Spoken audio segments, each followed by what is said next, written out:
Hello, my name is Rob Thompson. I'm the assistant principal in charge of safety and security here at Tucson High, and today we're going to discuss the code of conduct. So what we're going to discuss is we're going to discuss action levels, we're going to talk about violations, and we're going to talk about when the code is in effect. So remember, the code of conduct is a guide. It helps teach you expectations. It also helps you understand what is acceptable in a business or school setting, and also in life. With restorative practices is a technique to help you handle a problem or a conflict without aggression. So another concept that we do here at Tucson High is something called PBIS. PBIS is Positive Behaviors, Interventions, and Supports. It's a way of teaching you how to handle problems without being aggressive. This is a great tool to have for that next step in your life, going on to college or to a marketable skill. So remember, when you come to Tucson High, we're preparing you for your future. So some of the things that we want you to think about is we want you to come to school prepared and ready to go. We want you to master the content. Remember that you're not competing in a global economy with just other graduates. You're competing against automation.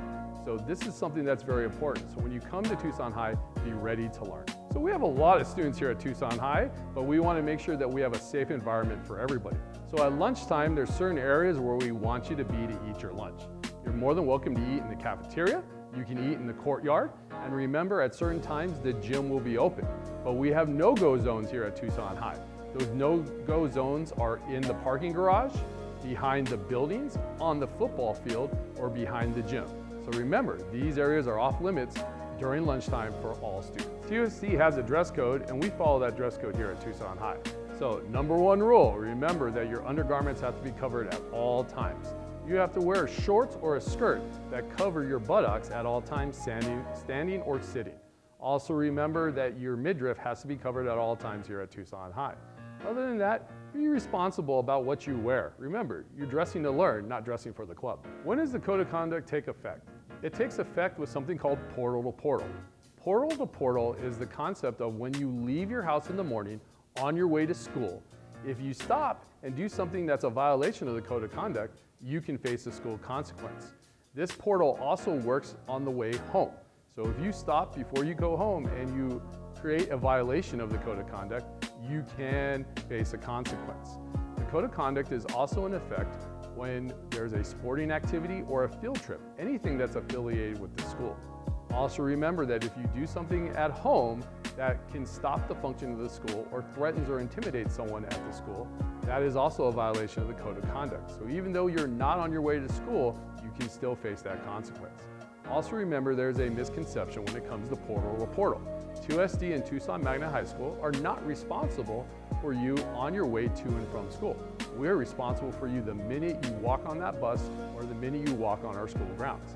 So remember, when you're here for the whole day. You can't leave at lunchtime and you can't leave to go get a Starbucks. So remember, we are a closed campus and you can't leave until the end of the day. So part of the code of conduct has what's called action levels. The action levels coordinate with the consequence and with what you did wrong in the code of conduct. Remember, with level 1 consequences, what we do is we have parent contact, we have conferences, we also can do a restorative circle, and we assign detentions. So these are examples of some of the level 1 consequences that we can do. With level 2 consequences, what we can do is we can assign a social group, and what we can do is we can teach life skills within that group.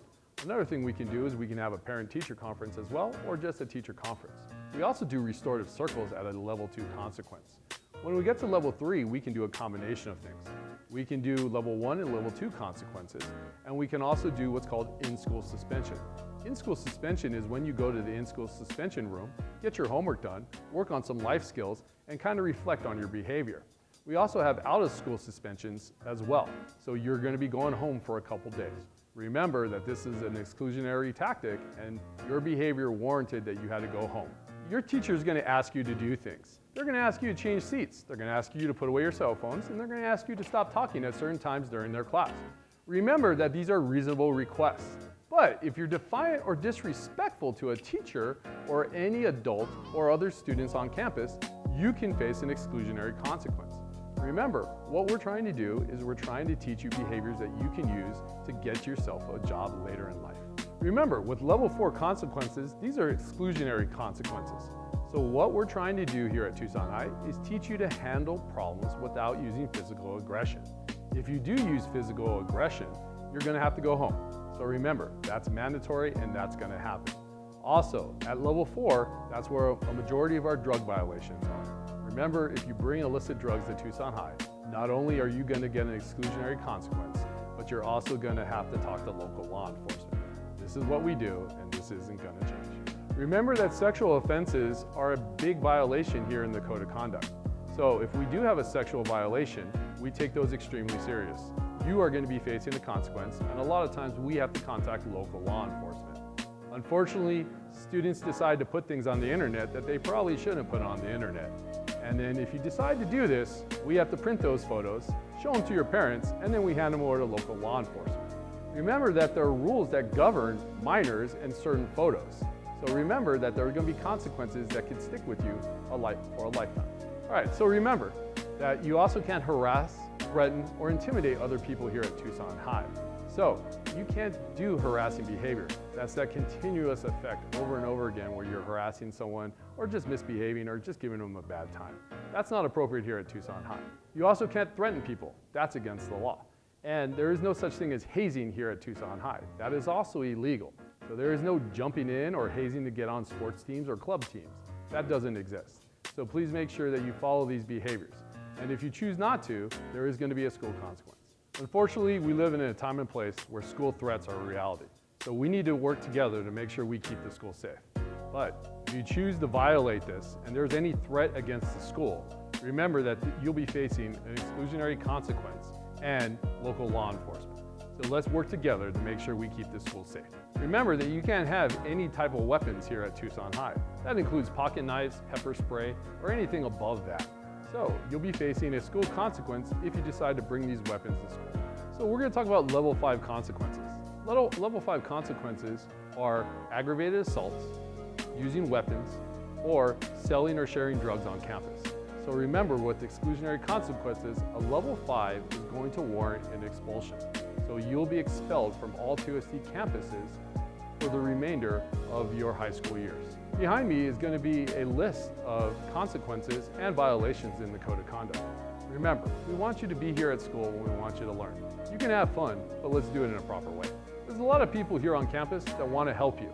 So remember, monitors, support staff, and all admin, we're here to help you. You might think of us as people that might give you a consequence if you do a behavior that you shouldn't, but we also want to teach you and help you. Remember, we're all educators and we're all here for you.